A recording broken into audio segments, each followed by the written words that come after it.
할렐루야. 하나님의 은총과 평화가 우리와 함께 하시기를 축원합니다. 지난주에는 큰 비와 함께 우리에게 큰 충격과 분노와 슬픔을 안겨다 주었습니다. 천재와 인재가 합쳐져 많은 인명과 재산을 이뤘습니다. 이런 표현이 맞는지 모르겠습니다만 꽤 많은 이들이 삶의 기쁨을 누리지 못하고 환경적, 상황적, 시대적 우울감에 빠져 있습니다. 이전보다도 더 많은 것을 누리고 살면서도 때때로 불행하다고 느끼는 건 왜일까요?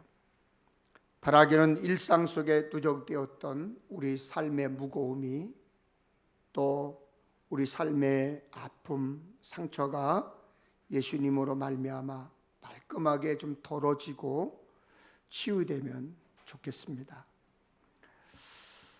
여러분, 요즘 저에게 작은 버릇 하나가 생겼습니다. 뭘까요?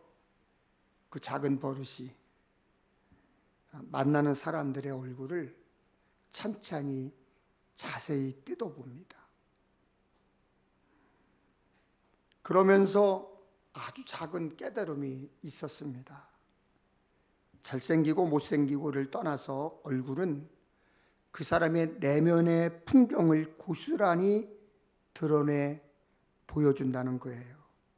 조금 못생겨 보여도 맑고 아름다운 얼굴이 있는가 하면 예쁘고 잘생겼는데 왠지 어둡고 왠지 옹졸해 보이고 왠지 쪼잔해 보이는 얼굴도 있습니다. 그런데 좀 안타까운 것은 참 고운 그런 얼굴들을 찾아보기가 어렵다는 거예요. 그 얼굴만 보면 세상 시로 믿고, 그 얼굴만 보면 큰 바다 같고, 그 얼굴만 보면 가슴이 그저 시원한, 그저 마주 앉아 바라만 봐도 좋은 얼굴, 참 아름다운 얼굴을 찾기가 어려워요. 어디 가서 이런 분을 볼 수 있을까요? 여러분, 그런 얼굴을 보고 싶은데 저는 그런 얼굴이 예수 그리스도라고 생각을 합니다. 그렇게 믿고 있습니다. 목사의 상투어구가 아니라 제 신학과 목회의 경험에서 우러나온 고백입니다. 사진으로만 배웠지만 실제로 본 적은 없지만 마음이 울울할 때 저는 얼쑤 예수님의 얼굴을 떠올립니다. 그 얼굴이 제 마음속 어둠과 슬픔을 걷어낼 때가 많습니다. 지난 한 주 일주일이 그런 날들이었어요. 저도 많이 속상하고 화가 나고 힘들었나 봅니다. 여러분, 물론 저는 예수님의 얼굴에서 밝은 웃음과 고요함만 보이지는 않습니다. 병으로 신음하는 이들과 귀신 들린 이들을 보면서 애태우시던 얼굴, 나사로의 무덤 앞에서 우시던 예수님의 얼굴, 성전을 시장으로 바꿔버린 이들을 내몰면서 진노하신 그 얼굴, 겟세마네 동산에서 피눈물을 흘리며 기도하시던 절박한 얼굴, 십자가 위에서 조롱하는 무리를 안타깝게 바라보시던 그 얼굴, 내 영혼을 아버지께 맡기나이다 하시며 평온 속에 빠져들었던 그 얼굴, 그 다양한 표정의 얼굴에서 저는 참 사람과 참 하나님을 봅니다. 여러분, 세상이 복잡할수록 사는 일이 지리산 가리산 종잡을 수 없다고 느낄 때마다 주님의 얼굴을 떠올려 보면 좋을 듯 싶습니다. 주님을 주님으로 영접하고 만난 사람들을 만나보면 너나 할 것 없이 거룩의 현존 앞에 있음을 저는 느낍니다. 무엇 때문일까요? 무엇 때문에 그럴까요? 주님 앞에서 지켜야 할 나가 없기 때문입니다. 주님 앞에서 나의 이익, 나의 체면, 나의 입장, 나의 생각이 진리가 아니기 때문입니다. 예수님을 온전히 믿는 이들을 보면 자신이 사명 받은 자임을 한순간도 망각하지 않는 것을 봤습니다. 우리는 주님께서 이 세상에 하나하나 보내신 사명자입니다. 그 사명을 기쁨으로 여기고 그리스도 안에서 부요하게 되기를 주님의 이름으로 축복합니다. 장마, 폭염, 또 장마가 온다고 그러죠. 지금도 비가 많이 오지요. 본격적인 휴가철이 되면 이곳저곳 여행 가시죠. 산으로 바다로 어디를 가든지 안전하고 건강한 휴가가 되어야 합니다. 어디를 가든지 예수 믿는 사람이어야 하고 정체가 분명해야 합니다. 아멘. 무엇보다도 예배를 소홀히 하면 안 돼요. 휴가를 주의를 끼고 가지 마시고 성도라면 꼭 본교회에 오셔서 주의를 지켜야 합니다. 그것이 성도의 사명입니다. 그렇게 되기를 간절히 소원합니다. 여러분 시력 검사해 보셨죠? 해 보셨을 거예요. 눈이 나쁘면 안경을 쓰죠. 저도 지금 안경을 쓰고 있습니다. 그런데 나이가 드니까요 노화가 돼요. 그래서 잔글씨가 잘 보이지 않습니다. 그래서 다투점 안경을 쓰고 있습니다. 여러분 시력은 어떠신가요? 괜찮으신가요? 못 부리기 위한 것이 아니라면 눈이 좋은 것도 정말 감사의 조건입니다. 일상생활에 지장 없는 평균 시력을 1.0으로 했을 때 1.0 이상부터 2.0까지는 평균보다 좋은 시력이라고 보고요. 1.0 아래로 0.1까지는 평균보다 나쁜 시력이라고 평가를 합니다. 제가 평소에 여러분에게 영분별력과 영안이 열려야 한다고 했습니다. 늘 말씀을 그렇게 드렸죠. 그만큼 신앙생활에 영분별력, 영안이 매우 중요하기 때문에 강조한 것입니다. 그래서 오늘은 보는 것에 대한 말씀을 좀 드리려고 합니다. 보통 히브리서 11장을 뭐라고 부르죠? 믿음의 장이라고 부르죠. 믿음으로라는 단어가 반복해서 등장하기 때문에 히브리서 11장 전체의 키워드는 믿음이라고 할 수가 있습니다. 물론 히브리서 11장 이전에는 믿음에 대한 11장 이전에도 믿음에 대해 언급이 되어 있습니다. 히브리서 10장 39절을 표준 세번역 성경으로 함께 읽어보겠습니다. 시작. 우리는 뒤로 물러나서 멸망할 사람들이 아니라 믿음을 가져 생명을 얻을 사람들입니다. 예수 믿고 구원받은 우리는 뒤로 물러나서 멸망한 사람이 아닙니다. 예수님이 십자가에서 흘리신 보혈은 믿는 우리의 죄값을 해결하고 용서받게 하셨습니다. 그래서 에베소 1장 7절에 우리는 그리스도 안에서 그의 은혜와 풍성함을 따라 그의 피로 말미암아 속량곧 제사함을 받았느니라. 우리가 허물과 죄를 고백하면 하나님은 잊으시고 용서하신다고 약속하셨습니다. 여호와께서 말씀하시되 오라 우리가 서로 변론하자. 너희의 죄가 주홍 같을지라도 눈과 같이 희어질 것이요 진홍같이 붉을지라도 양털같이 희게 되리라. 히브리서 10장 39절 말씀대로 영혼을 구원함에 이르는 믿음을 가진 우리는 죄 용서받음과 구원받았음을 확신해야 됩니다. 그런 믿음이 우리를 살게 해요. 그런 믿음이 죄와 사망의 권세에서 허덕이던 우리를 살게 합니다. 여러분과 저는 예수 믿음으로 구원받은 축복의 사람입니다. 그런 믿음이 우리를 살게 하는 것이고 그런 믿음이 나를 살게 하는 거예요. 로마서 1장 17절에 복음에는 하나님의 의가 나타나서 믿음으로 믿음에 이르게 하나니 기록된 바 오직 의인은 믿음으로 말미암아 살리람과 같으니라. 빌립보서 3장 20절에 그러나 우리의 시민권은 하늘에 있는지라 거기로부터 구원하는 자 곧 주 예수 그리스도를 기다린다고 했습니다. 예수 믿는 믿음이 우리를 하늘 백성 되게 하는 것입니다. 그러므로 예수 믿는 우리는 하늘 백성 시민권자예요. 영주권자가 아닙니다. 완전한 시민권자입니다. 믿음은 보는 것과 관련이 있습니다. 고린도서 말씀입니다. 우리는 믿음으로 살아가지 보는 것으로 살아가지 아니합니다. NIV 영어 성경을 보면 더 명쾌하게 표현했습니다. We live by faith, not by sight. 우리는 믿음으로 산다. 보이는 것으로 살지 않는다. 그러므로 보이는 것, 볼 수 있는 것을 의지하며 사는 사람은 온전한 그리스도인이라고 말할 수가 없어요. 보이지 않는 것을 믿는 믿음으로 사는 사람이 진짜 백이 그리스도인이에요. 요한복음 20장을 보세요. 부활하신 예수님이 제자들에게 나타나셨을 때 도마라는 제자가 그 자리에 없었습니다. 부활하신 예수님을 만나지 못한 도마는 예수님의 부활을 믿지 않았습니다.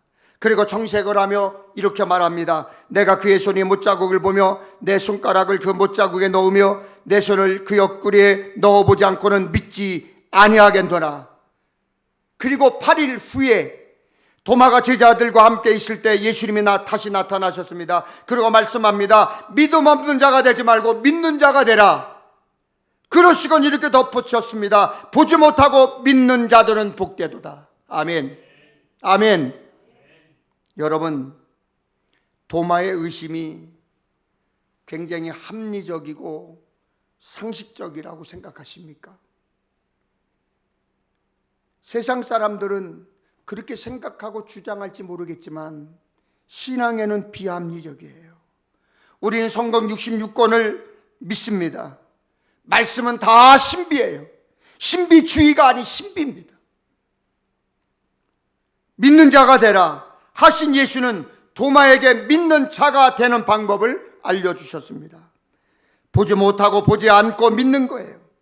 사전에도 믿다라는 동사는 어떤 사실이나 말을 꼭 그렇게 될 것이라 생각하거나 그렇다고 여기다라고 번역되어 있습니다. 믿음은 본 것을 받아들이는 게 아니에요. 눈으로 본 것을 받아들이는 것은 이해입니다. 이해는 믿음과 다릅니다. 그런데 사람들이 본 것마다 다 이해하시나요? 여러분 다 이해할 수 있어요? 어떤 상황인지 어떤 문제인지 여러분 다 이해할 수 있습니까? 이해할 수 없어요. 보여주어서 믿게 하는 것은 설득입니다. 오늘 본문 1절을 쉬운 성경으로 함께 읽어보겠습니다. 믿음은 보이지 않지만 그것이 사실임을 아는 것입니다. 믿음은 보이지 않지만 그것이 사실임을 아는 것이래요. 믿음을 통해 우리는 우리가 보고 있는 것들이 보이지 않는 어떤 것으로 만들어졌다는 것을 말합니다. 보이지 않지만 사실임을 알고 믿는 것이 믿음입니다. 우리가 보고 있는 세상이 사람이 현실이 보이지 않는 하나님의 말씀과 능력으로 만들어졌다고 증언하는 것이 믿음입니다. 그러면 여러분에게 다시 한번 묻고 싶습니다. 여러분의 눈이 좋으십니까? 하나님 지으신 세상을 더 많이, 더 멀리까지 보십니까?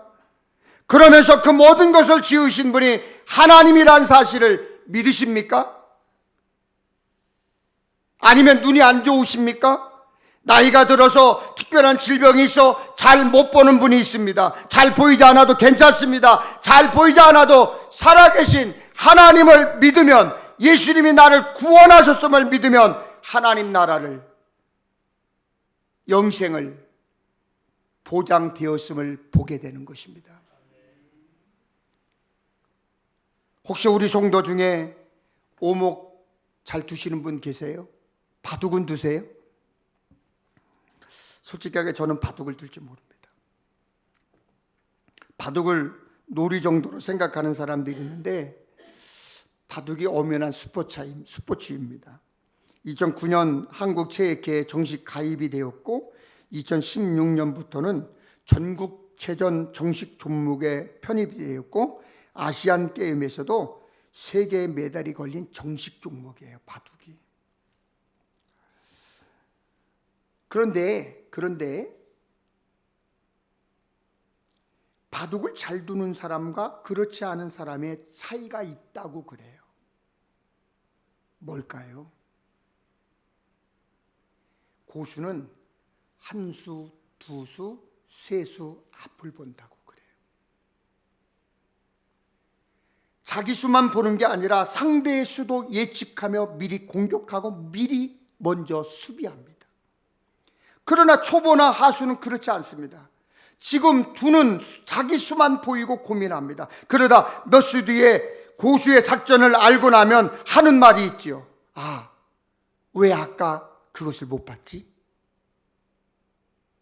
아쉬워합니다. 세상에 태어나 죽는 것은 모든 사람이 다 똑같이 맞이하게 될 결말입니다. 그런데 하수의 사람들은 그 결말이 끝이라고 생각합니다. 그러나 성경은 죽음 이후에 하나님의 심판이 있음과 죽음 이후의 삶이 있음을 분명히 하고 있습니다. 고수는 죽음 이후의 세계도 보는 영안이 열린 사람이에요. 히브리서 저자는 이렇게 말합니다. 한 번 죽는 것은 사람에게 정해진 것이요 그 후에는 심판이 있으리니. 어차피 죽는다. 아쉬울 것 없이 즐기다 가자. 인생 한 번인데 뭐. 하수의 생각이에요. 고수는 눈에 보이는 그 다음 세계를 보는 사람이 고수예요.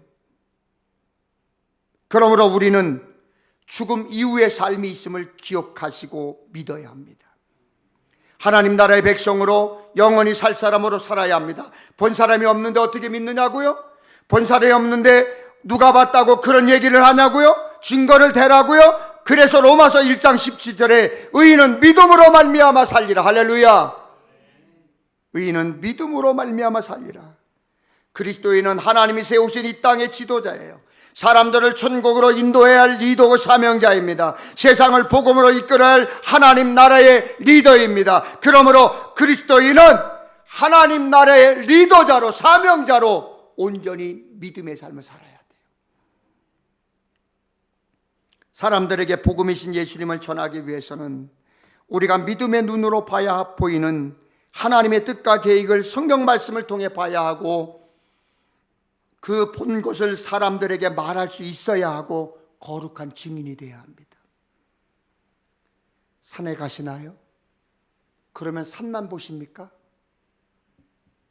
산에서 내 앞에 골짜기만 보면 산 전체를 볼 수가 없어요. 신앙인은 산을 보면 산보다 크신 산보다 높으신 하나님을 볼 수 있어야 합니다. 그래서 시편에 내가 산을 향하여 눈을 들리라 나의 도움이 어디서 올까? 나의 도움은 천지를 지으신 여호와에게서로다. 할렐루야. 아멘. 신앙인은 영적 시력이 있어야 돼요. 영안이 열려야 돼요. 영적으로 보는 것이 보는 방향이 달라야 돼요.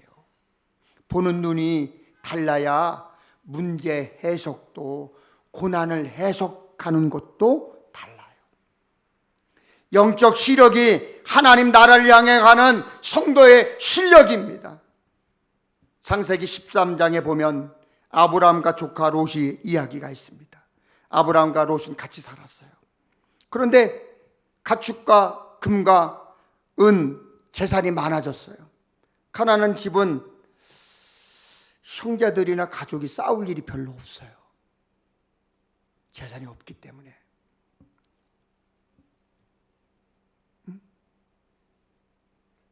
먹고 살기 바쁘기 때문에. 그런데 넉넉해지면 다툼이 일어납니다. 재산이 조금 늘어나면 다툼이 일어나요. 더 많은 돈을 가지려고 싸웁니다. 더 많은 재산을 나누려고 싸웁니다.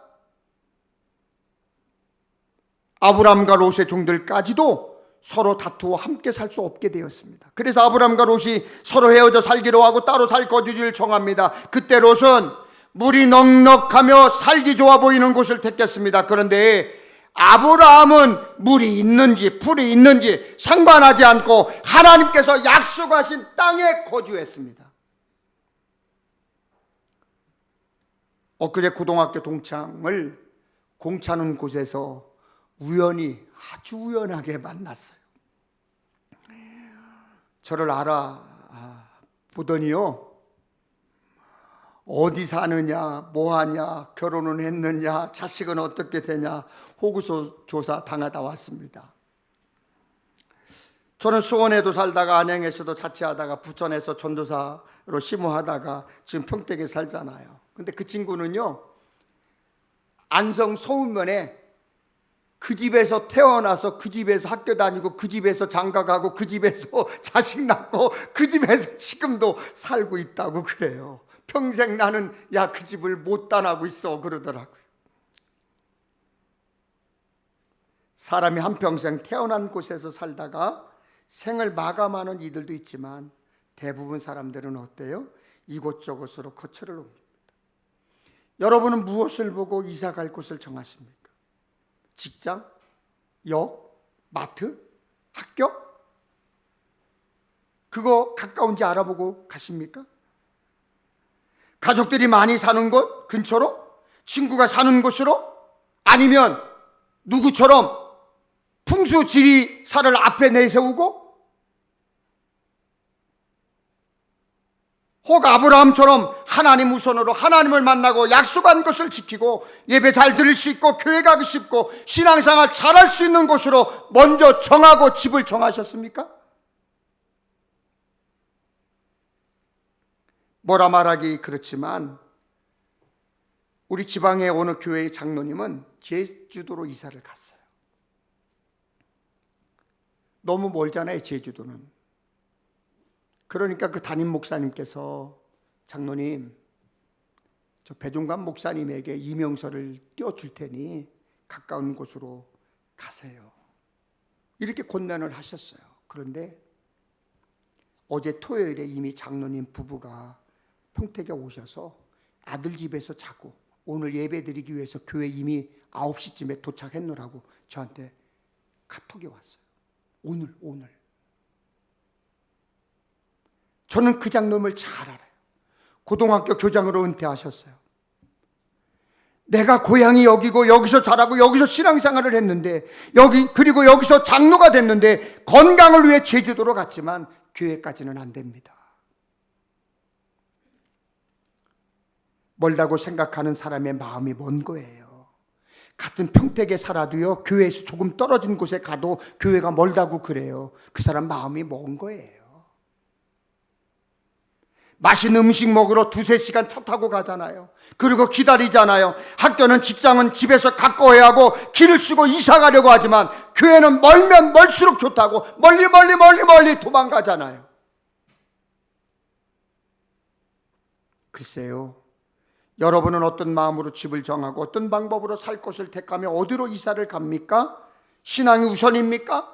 눈에 보이는 것이 먼저입니까? 열왕기하 6장에 보면 아람 왕이 밤에 군대를 이끌고 도단에 있는 엘리사를 잡으러 왔을 때 아침에 일찍 일어난 엘리사의 사환 종은 성읍을 포위한 적군 아람의 군사가 말과 병거를 보았습니다. 그리고 그가 엘리사에게 내 주여 우리가 어찌하오리이까? 그러자 엘리사는 담대히 선포합니다. 두려워하지 말라. 우리와 함께한 자가 그들과 함께한 자보다 많으니라. 그리고 기도했습니다. 여호와 나건대 그의 눈을 열어서 보게 하옵소서. 그러자 여호와께서 그 청년의 눈을 여심해 그가 보니 불말과 불금과 산에 가득하여 엘리사를 둘렀더라. 할렐루야. 여러분, 하나님의 천사가 여러분의 가정과 일터와 여러분을 둘러싸기를 축원합니다. 엘리사의 사환은 육의 눈으로 적의 군사들만 보았지만 엘리사는 영의 눈으로 하늘의 군사를 봤어요. 엘리사는 적보다 많은 불말과 불별거를 보았습니다. 여러분도 육의 눈에 보이는 것만 보지 말고 영의 눈이 열리기를 축원합니다. 하늘 세계를 볼 줄 알아야 돼요. 할렐루야. 하나님의 나라를 볼 수 있어야 돼요. 그 영의 세계를 볼 수 있는 방법이 성경에 있어요. 다니엘 6장에 보면 다니엘이 사자굴에 던져졌을 때 사람들은 사자의 입을 보았지만 하나님의 사람 다니엘은 사자의 입을 막으시는 하나님을 보았어요. 같은 자리에서 무엇을 보는가? 같은 자리에서 무엇을 생각하는가? 차이입니다. 여러분은 무엇을 보고 사십니까? 눈으로 보이는 것을 보십니까? 영의 세계를 보십니까? 예수 믿고 구원받은 우리의 믿음이 굳게 서서 흔들리지 말아야 합니다. 혹 흔들려도 쓰러지지 말아야 합니다. 그러려면 하나님의 약속의 말씀 꼭 붙잡고 분명하게 믿어야 돼요. 할렐루야. 그리고 하나님 앞에서 한 약속을 지킬 줄도 알아야 돼요. 제가 성결대학교에 다닐 때였습니다. 어느 수요일에 설교를 이제 학생 전체 예배 채플이 있었는데 이제 수요일 날 설교를 마치고 내려오는데 스승이시던 조도만 목사님께서 저를 불렀습니다. 신학교를 졸업하고 진짜 목회자가 되려고 하느냐, 진짜 목회를 하려고 하느냐, 목사님께서 제게 확실한 답을 듣고 싶다는 거예요. 그래서 목사님 염려 마시라, 꼭 좋은 목사가 돼서 목회를 하겠습니다, 이렇게 대답을 했습니다. 그랬더니 목사님께서 이렇게 신신당부하는 거예요. 백운, 요즘 종교 사기꾼들 정말 많아. 사기꾼 되면 안 돼. 목사가 돈벌이 수단이 되면 안 돼. 저는 조도만 목사님의 당부가 불편했어요. 낯설었어요. 힘들었습니다. 그런데 시간이 지나면서 스승님의 말씀이 분별이 되고 기억이 나고 익숙해지다 보니 마음이, 목회가 편안해지기 시작했어요. 한동안 부흥회도 자주 다녔습니다. 설교를 부탁하는 교회들도 꽤 있어서 많이 다녔습니다. 설교하는 교회마다 반응도 좋았습니다. 설교 사례비도 부수입으로 꽤 괜찮았습니다. 어느 날 장로 5분이 저희 부부를 찾아와 당신들 교회로 오라고 했습니다. 한 달 사례비가 저의 상상을 뛰어넘었습니다. 그 돈이면 애들 3남매 공부시키는 것은 아무 문제가 없었습니다. 고급 승용차를 타고 우쭐거리며 자랑할 수도 있었습니다. 그런데 5분의 장로님들에게 제가 우리 평택 엘림교회 성도들과의 약속도 있고 애들 교육과 돈 때문에 목회지를 옮기면 안 됩니다 라고 거부를 했습니다. 그 중에 한 장로님이 목사님들 중에 그런 약속하지 않은 사람 어디 있겠습니까? 그러는데요, 저는 그 말을 듣고 절대로 성도들과의 약속을 지키겠다는 결심을 했습니다. 그리고 지금도 잊지 않는데 2008년 12월입니다. 장로님 3분이 다시 찾아오셔서 목사님, 이제 할 만큼 하셨으니 가자. 그러면서 지방에 감리사도 하고 연예 감독도 밀어드릴 테니 가자고 하는데 순간 아차했습니다. 순간 마음이 그쪽으로 홀딱 가버렸기 때문이에요. 마지막에 제가 정신을 차렸어요. 장로님들, 제가 기도하겠노라고. 일주일만 시간 말비를 주십시오. 일주일 뒤 만나면 설득당할 것 같아서 만나지 않고 문자로 정중하게 거부를 했습니다. 저는 죄송하다고 하고 평택엘림교회에서 열심히 목회하겠다고 했습니다. 지금도 가끔 그때 그냥 갔으면 어땠을까 하는 생각이 있을 수 있습니다. 여러분, 우리가 하나님의 약속을 믿는 사람인데 하나님 앞에서 한 약속을 쉽게 무너뜨리고 쉽게 포기합니다. 하나님의 약속을 믿는 하나님의 자녀는 믿음의 시력을 높일 뿐 아니라 하나님의 약속을 믿을 뿐 아니라 자기가 하나님과 한 약속도 지키려고 애써야 되는 거예요. 여러분, 우리는 올해를 시작하면서 올해의 말씀을 나눴고 굳게 서서 흔들리지 말고 기쁨과 감사의 시간인 예배에 열심을 내자고 했습니다.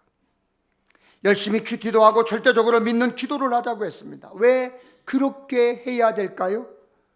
왜 모여야 할까요? 왜 큐티해야 되고 왜 기도해야 될까요? 시간이 남아서요? 심심해서요? 여러분에게 남는 시간 때우기 위해서요? 육신의 눈이 보이지 않지만 확실하고 분명한 하나님의 약속을 우리가 믿고 있기 때문입니다. 성령으로 역사하시는 하나님의 축복을 믿기 때문입니다. 그래서 열심히 하자는 거예요.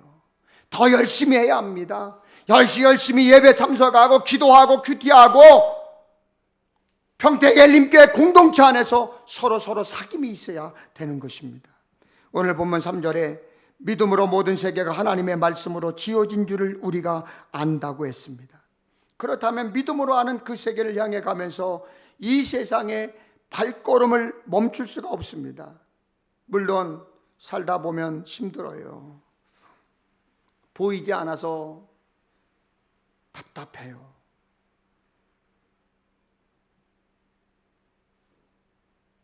알 수가 없으니까 미치겠어요. 이 길 끝에 무엇이 있는지 알 수 없습니다. 명확한 답이 보였으면 좋겠습니다. 인생의 삶이 깝깝할 때가 있습니다.